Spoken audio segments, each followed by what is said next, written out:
कहानी की शुरुआत में हमें फातिमा उर्फ शालिनी नाम की एक लड़की दिखाई जाती है जो जांच अधिकारियों के सामने डरी सहमी बैठी होती है। दरअसल उसे अफगानिस्तान के बॉर्डर के पास से गिरफ्तार किया गया था। वहां बैठकर वो अधिकारियों को अपनी जिंदगी की दर्दनाक कहानी सुनाती है। वो कहती है कि आईएसआईएस को ज्वाइन करने की। इसके बाद शालिनी अपने बीते हुए दिनों के बारे में बताना शुरू करती है और बताती है कि उसके साथ आखिर क्या क्या हुआ था। वो बताती है कि वो केरल में अपनी माँ और दादी के साथ रहती थी। उसके पिता का कई साल पहले देहांत हो चुका था। इसके बावजूद वो अपनी माँ और दादी के साथ एक खुशहाल जिंदगी जी रही थी। शालिनी स्वभाव से एक सीधी साधी लड़की थी। उसने अपनी पढ़ाई पूरी कर ली थी और आगे चलकर नर्सिंग करना चाहती थी। इस फैसले में उसके घरवाले भी उसका पूरा समर्थन करते हैं। नर्सिंग की पढ़ाई के लिए शालिनी शहर चली जाती है और वहां सर गोल्डन नाम के नर्सिंग स्कूल में दाखिला ले लेती है। वहीं उसकी मुलाकात अपनी रूममेट्स गीतांजलि, नेमा और आसिफा से होती है।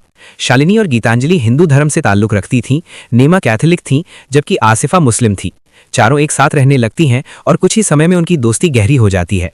लेकिन शालिनी, गीतांजलि और नेमा को जरा भी अंदाजा नहीं होता कि आगे चलकर आसिफा उनके जीवन में कितना बड़ा तूफान लेकर आने वाली है।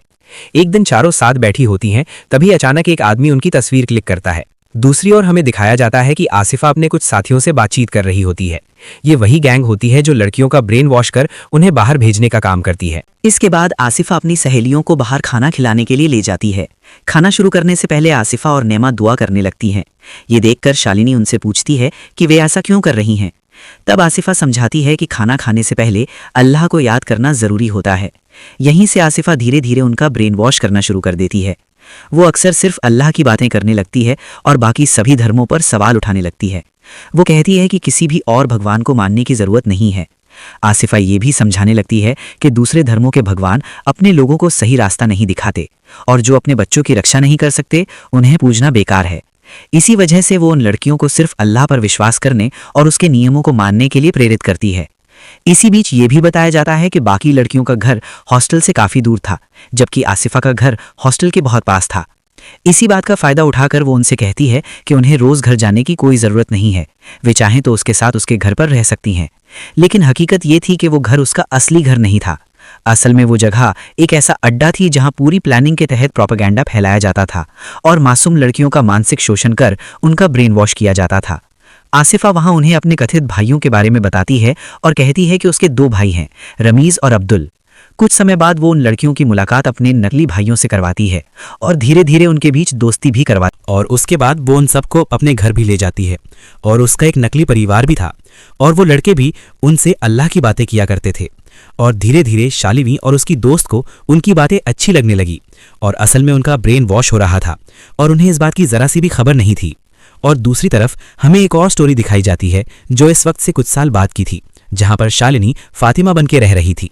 उसका नाम अब फातिमा था और उसका पति भी होता है, लेकिन उसका पति रमीज नहीं बल्कि इशाद नाम का एक आदमी होता है। ये दोनों अभी अफगानिस्तान में हैं और यहाँ से सीरिया जाने की कोशिश में लगे हुए हैं। और जैसे ही फातिमा अफगानिस्तान में एंटर करती है तो वहाँ उसे कई सारे कटे हुए सिर नजर आते हैं।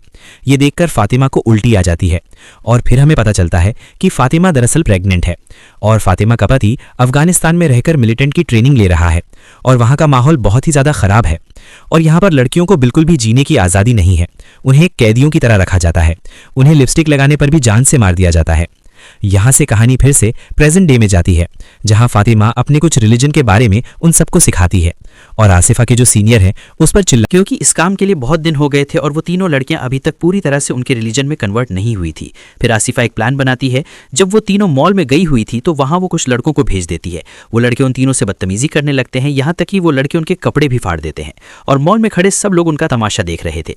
फिर ये रोते हुए तीनों रूम में आ जाती हैं। आसिफा उनसे कहती है कि ये सब तुम लोगों के साथ इसलिए हुआ क्योंकि तुम लोगों ने हिजाब नहीं पहना था। क्या तुम लोगों ने कभी सुना है कि किसी हिजाब वाली लड़की से किसी ने बदतमीजी की हो? और ये सब सुनकर वो तीनों लड़कियां उसकी बातों से बहुत ज्यादा इंप्रेस हो जाती हैं। इसलिए अपने प्रोटेक्शन के लिए वो तीनों हिजाब पहन लेती हैं। अब हिजाब पहनकर वो तीनों लड़कियां अपने आप को सेफ फील कर रही थी, लेकिन यहाँ आसिफा की प्लानिंग कुछ और ही थी और अब धीरे धीरे ये इस्लाम को पूरी तरह मानने लगी थी।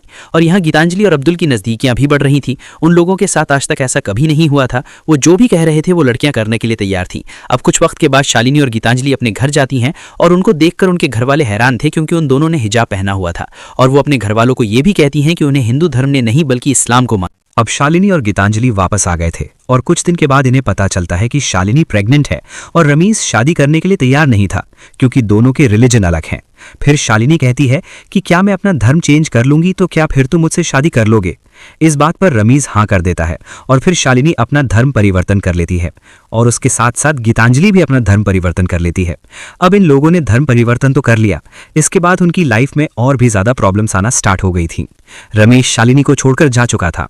फिर आसिफा उसे मौलाना के पास लेकर जाती है। मौलाना उसे बताता है कि रमेश अपनी मां के साथ किसी दूसरे देश में चला गया है और अब वो वहीं रहेगा।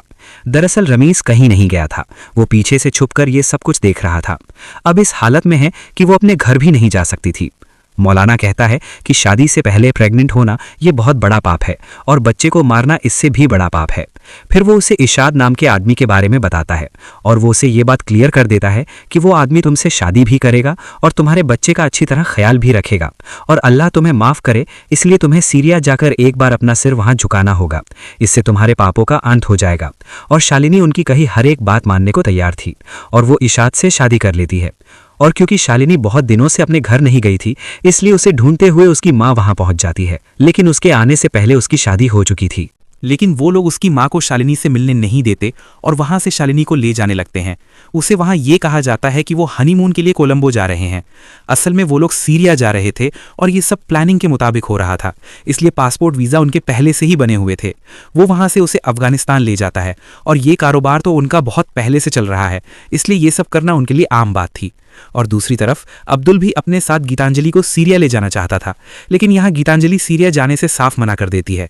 जब गीतांजलि उसके मनाने से नहीं मानती तो वो उसे ब्लैकमेल करने लगता है। दरअसल अब्दुल ने उसके न्यूड पिक्चर्स क्लिक कर लिए थे। वो कहता है यदि तुम मेरे साथ नहीं जाओगी तो मैं ये पिक्चर वायरल कर दूंगा। और यहाँ पर गीतांजलि को समझ आ चुका था कि इन लोगों ने हम लोगों को फंसाया है, लेकिन गीतांजलि कहती है कि वो उसके साथ नहीं जाएगी, उसे जो करना है वो कर ले। और गीतांजलि सब कुछ छोड़ के अपने घर वापस आ जाती है।